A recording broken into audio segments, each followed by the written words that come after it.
Have you ever really stopped to think about the very last spoken words in the entire Bible? I mean, the final sentence of any great story can completely change how you see everything that came before it. And let me tell you, the Bible's ending is no exception. It holds this incredibly powerful statement that we're going to unpack right now. And here it is. Revelation 22, verse 20.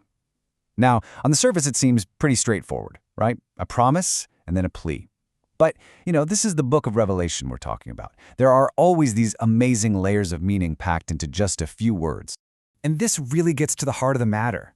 Is this verse all about waiting for some big event way off in the distant future? Or is it something else entirely? Could it be an invitation for us, for right here, right now? Let's break it down and find out. Okay, so let's tackle the first half of the verse. This is the divine promise, the declaration that really sets this whole thing in motion. But the first most important question we have to ask is, who exactly is speaking here? Well, the original Greek gives us a huge clue. It uses the phrase ho martyron, which literally means he who testifies. Now, in the context of the book of Revelation, this is a title for the Spirit of prophecy, the Holy Spirit. His whole job, his entire purpose, is to bear witness to or testify about Jesus. So boom, we know the Spirit is the one making this promise. And this is where it gets really profound. Check out the shift that happens. The Holy Spirit, whose role is to talk about Jesus, now starts speaking as Jesus, saying, "I come quickly." This shows this incredible, inseparable unity. The Spirit isn't some distant messenger. He is the very presence and voice of Jesus active in our world. Okay, so that leads us to the next big puzzle. For 2,000 years, people have read that word quickly and assumed it meant soon, like on a calendar. But what if the original language is pointing to something totally different? The Greek word for I come here is erchomai. And what's absolutely crucial, the real game changer, is that it's in the present tense. It's not a future promise like I will come, but it's a present continuous action, I am coming. Whoa, that reframes the entire verse, doesn't it? It's about a constant, ongoing spiritual unveiling, something that's always happening. So you see, this coming isn't just one thing. It's multifaceted. It points to a past event, like the judgment that brought an end to the old covenant system. It includes that pivotal moment of Pentecost when the Spirit came to live inside believers. And it includes the continuous, personal coming of Jesus into any heart that opens up to him today.